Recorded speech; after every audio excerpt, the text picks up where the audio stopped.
میرا نام پرنو نائک ہے اور میں مرچنٹ نیوی میں کام کرتا ہوں۔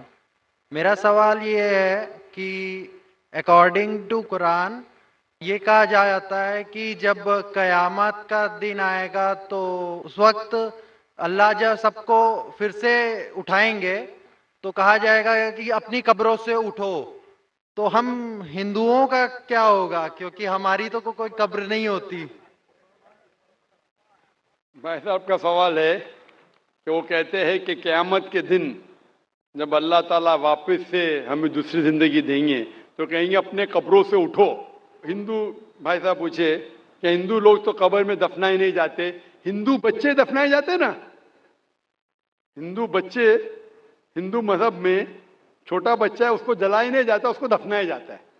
پھر بھی کئی مسلمان ہیں جو ڈوب کے مرتے ہیں، جو جل کے مرتے ہیں، ان کو بھی دفنایا نہیں جاتا ہے، جن کی ہمیں ملتی نہیں۔ یہ جب اللہ تعالیٰ کہیں گے کہ پھر سے ہم زندگی دیں گے، ضرور نہیں کہ آپ قبر میں سے لے آ جائیں گے۔ جو بھی انسان مر چکا ہے اس کو نئی زندگی دی جائیں گے۔ قرآن مجید میں اللہ تعالیٰ فرماتا ہے کہ اللہ اس میں جان ڈالیں گے، پھر موت دیں گے، پھر سے جان ڈالیں گے۔ تو اللہ جان ڈالیں گا، چاہے وہ قبر میں ہے، چاہے جلایا گیا ہے، چاہے ڈوب گیا ہے، جو بھی حالت میں ہے اللہ اس انسان میں پھر سے جان ڈالیں گے۔ اور اللہ تعالیٰ کو جان ڈالنا بہت آسان ہے، چاہے آپ دفنائے گئے ہیں یا چاہے جلا دیے گئے۔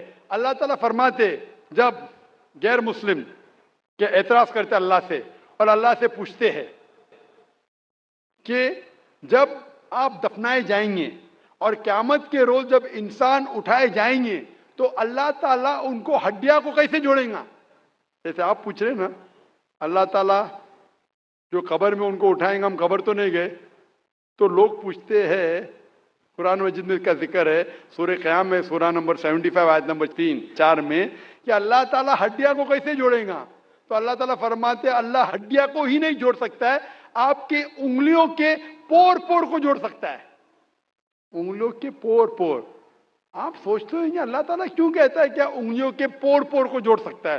آج کی سائنس یہ کہتی ہے، سر فرانسس گولٹن ایک سائنٹسٹ ہے جو سن 1880 میں ایک ڈسکوری کیے کہ فنگر پرنٹنگ میتھڈ کہ دو انسان کروڑوں لوگوں میں بھی ان کے فنگر پرنٹ یکساں نہیں ہو سکتے۔ تو اللہ تعالیٰ فرماتے ہڈیوں کو تو چھوڑو، میں آپ کے انگلیوں کے پور پور کو اکٹھا کر سکتا ہوں اور ہو بہو ویسے پیدا کر سکتا ہوں۔ تو اللہ کے لیے پھر سے جان ڈالنا بہت آسان ہے، چاہے وہ انسان دفنایا گیا ہے یا جلایا دیا گیا ہے یا ڈوب کے مرا ہے۔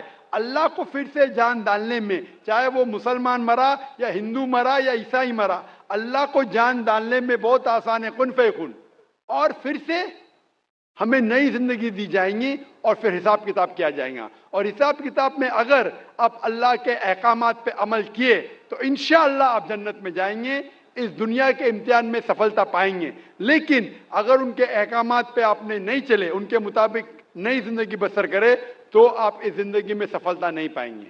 Hope the answer the question.